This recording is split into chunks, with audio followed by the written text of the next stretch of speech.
Hey, what's going on, everybody? Good morning. Just wanted to record a quick video in response to a question that I was asked recently about our local elections and what we can do to improve the voter turnout and increase the civic engagement in the city of Lynn. Because I think something like 3% of the voters voted. And while it is a sad number, it is a sad reality. But rather than just pointing out the obvious, I think we have to take a few steps back and look at why people participate in local politics, whether it's voting or showing up to city council meetings. They have some sort of involvement in local governance. And then there's people who they used to participate and they don't anymore. So you have people that do participate, there's people that used to and no longer, and there's people who just never did.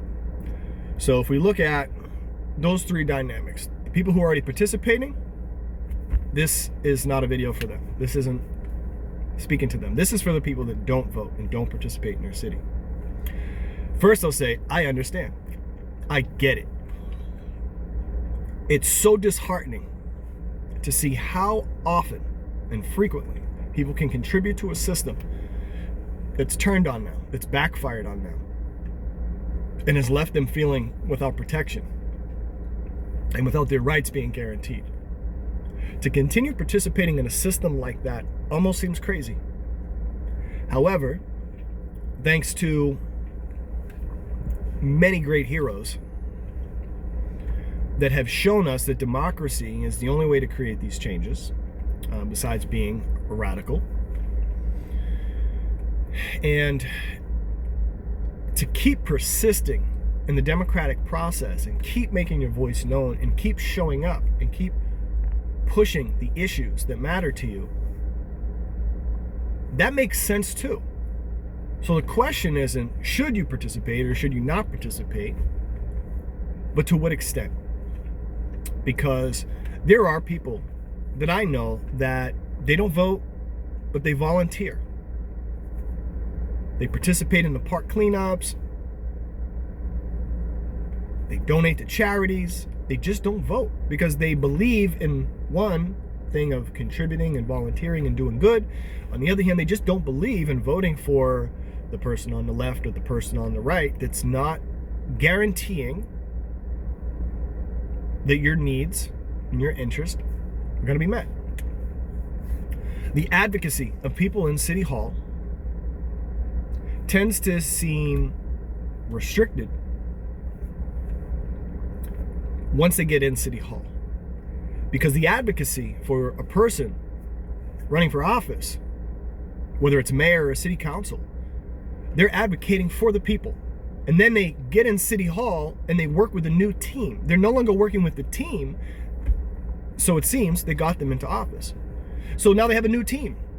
The interest, the goal, the whole mission seems to change. Now it shouldn't, or should, that's another conversation to have, is it should change, right? You got a new team. You have to pick and choose your battles, as I've heard some city councilors say. And that makes sense. But we still have to accept this reality that if people do not feel like they are part of a system, they're going to opt out. They're going to back away from it. They're going to do something else that seems to make more sense. So again, addressing the issue, stating the obvious problem, that's the first step. And now the part where, well, does anyone have any ideas to improve civic engagement? And the answer is yes. And to try to not make this too long of a video, I'll say that we have to start with this very, very basic principle that many people seem to forget. Before civic engagement, before politics, before government, right? We're human beings that have human values centered around our human rights. If government cannot organize itself in a way to actualize and implement through policies, through procedures, through programs, initiatives, what have you, that is not going to be a means to the end in which people are guaranteed those human rights. That system is inadequate. Not only inadequate, it's antiquated. This is something out of a mythological book of how to run government. Because every government that overlooks the human rights, human values, cannot continue. It just can't forever. Nothing lasts forever anyways. But the less emphasis on human rights, the more corrupt the system becomes. When the system itself is built from the ground up through grassroots movements and grassroots communities and the diversity of culture, knowing every culture in America or outside of America, like North America, Central, South America, all the Americas, whether you're here or somewhere else, another part of the world, you value human rights just like we do. And we value them like you do. So if we're not creating a system that's based on that, does that make sense to keep participating in it? At a certain point, you have to feel like maybe I'm contributing towards the system that's not working. And we're trying to make it work. So at some point, smart people got to scratch their head and say, is there another way? Is there something else that I could do? Is there another way we could go about this? And I say there is. And I'll use this analogy, and maybe some of you will pick up what I'm putting down, and maybe some of you just won't. It just will go over your head.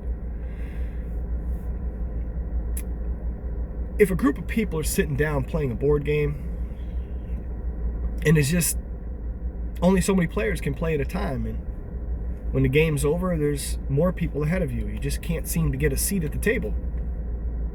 I know we've heard this analogy before about building your own table.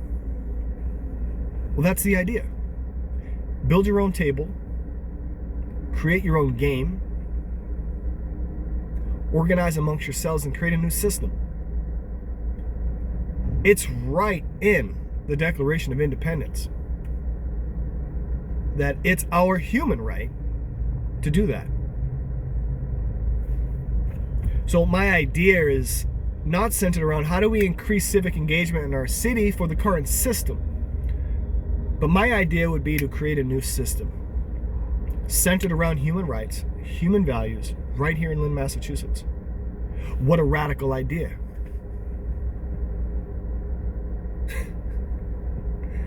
Some of you might really think that's the radical idea. Create a new system. Oh my God. Did he just say that? As somebody who's had some experience running businesses, I can tell you that you have to have systems in your business to be able to operate efficiently. Standard operating procedures means you do this thing before you do this thing, and then you do the next thing, and then the next thing. And if you are finding that some of the steps are not working, you go back and you adjust the steps. You take some steps out, or you change it to improve the system. And if that system is just not working because the ordering of the steps is not making sense, you start with a new order. And that's what I'm suggesting. That's my idea. There isn't a single candidate in this city that's run in recent elections that's inspired me enough to go down to the polls and vote. But you can be damn sure that I have an opinion on a lot of things, politically, socially, economically. But what does that matter? You have your options. You have your vanilla, your chocolate, your strawberry flavors. So have your pick. For those who don't believe that this system is working and want to create a new system, feel free to reach out. I'm not leading a system. I'm not starting a system. I'm just a guy around the campfire sharing ideas, just like anybody else. But when the idea is to improve a system that's as broken and as wicked and as ignorant to human values as the one we have, and the question is, how do we get people more involved in that, I'm the wrong person to ask. So with that being said, I'll give some context, because somebody might say, well, how can you implement human rights into a system of government? Let's start with one. We all have the right to use the restroom. We all know it's a bodily function and we have to use it. Most people don't think about the homeless or the addicts, the transient people that may not have access to a restroom. And I'm not talking about showering, but just relieving yourself of the tension of having to go to the bathroom. So an idea would be that we, as a city, or through collaborative partnerships, grassroots and government, to ensure that every resident of our city has access 24/7, 365 to restrooms, showers. It cannot be a luxury in 2025 to have your own shower, or to be able to take a shower, and to use the restroom. Because we know what happens when somebody has to go use the restroom and they're homeless and there's nowhere to go. And if they don't have money to buy something at the store to use a business's restroom, they're going to go outside of the business. And that leads to other safety, health, and social issues. We can avoid this. We have to put human rights and human values at the foundation where we're creating a system. 2, we know that access to clean drinking water is a human right. But if any Lynn resident wants to go get a bottle of water, you better pay for it. You can't just go somewhere in the city and access free, clean drinking water, but it's a human right. So how do we reconcile having a right and a value over here, but then on this side, we have a system that prohibits that and creates barriers to that access? It doesn't make sense. So again, I'd bring it right back to the foundation and implement this, or put this in our city charter, or somewhere in the, I don't know what to call it in City Hall. They're in their books. I don't know, in the book of laws. That clean drinking water would be available in multiple locations throughout the city. Hydration stations to make sure that our residents stay hydrated. Because posting on Facebook, stay hydrated, from our health department. But if you don't have the money to go buy water to hydrate yourself, you can't do it. And nobody in government seems to be thinking of these people. And another one, housing is a basic human right. I'm tired of hearing the argument of people fighting for basic housing, and we don't have anything built into our system of government that guarantees that right. So, third idea, besides the bathrooms, the showers, clean drinking water, if you want to inspire people to get more involved in your community, show them that you're putting human rights at the forefront. And we coordinate as a community to ensure that any resident living in the city now that does not have a home, a place to rest their head, and to organize themselves and get their life on track, we need to do that.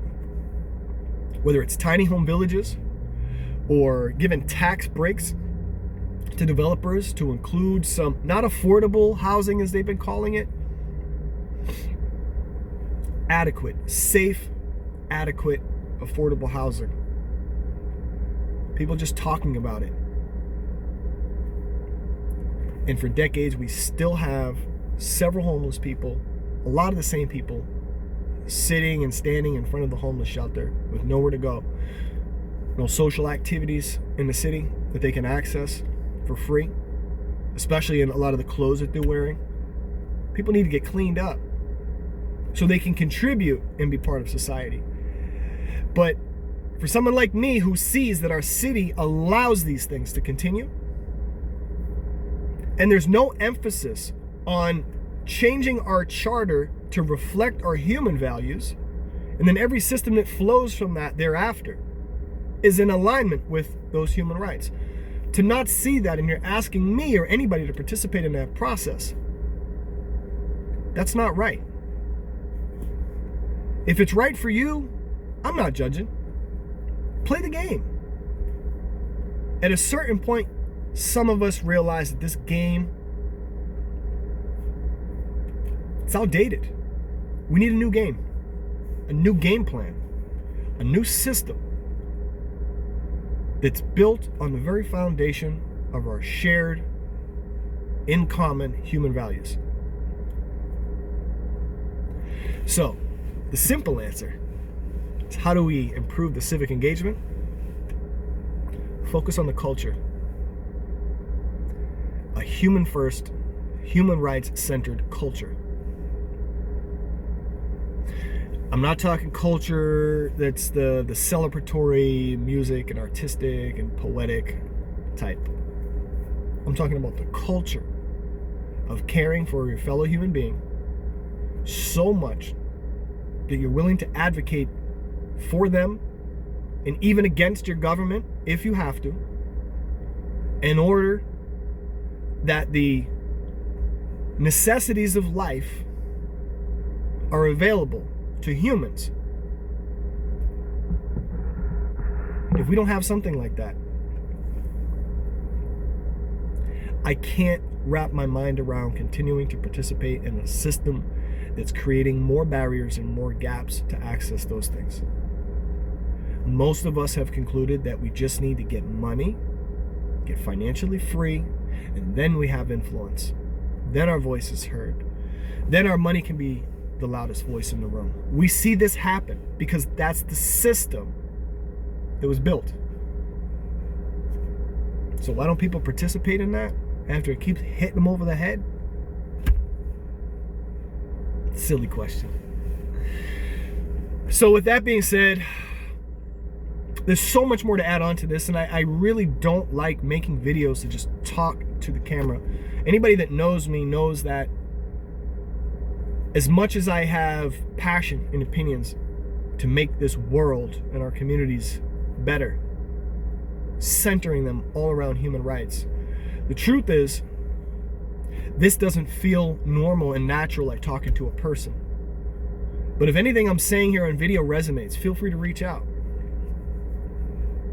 Because we need some serious changes. And we can wait for them and maybe some changes will happen. Or we can be proactive. But the way and the strategy has to make sense too.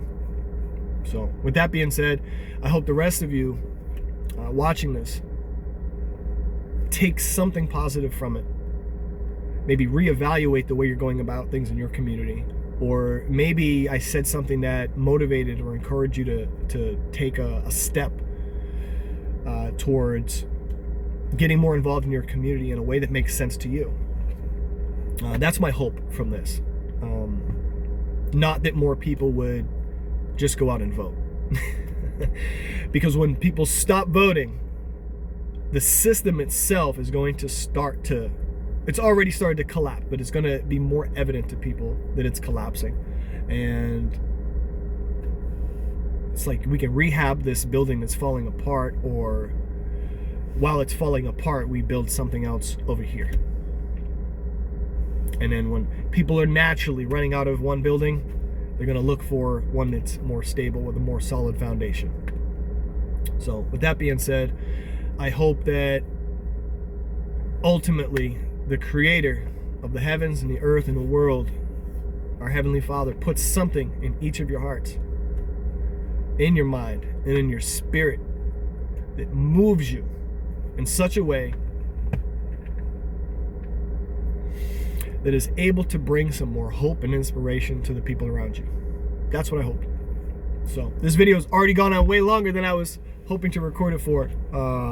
So I'll have to share this one on YouTube and then repost to Facebook. Bear with me, guys. I'm not used to recording videos, sharing my sentiments and opinions like this. I much rather connect with people. But each time I connect with people, they're suggesting that I should record videos that might attract more people into the conversation. So I guess I'll have to get used to this. On that note, I hope y'all have a blessed day, and just keep trying. Just keep trying your best. That's all we can do, right? All right, peace, y'all.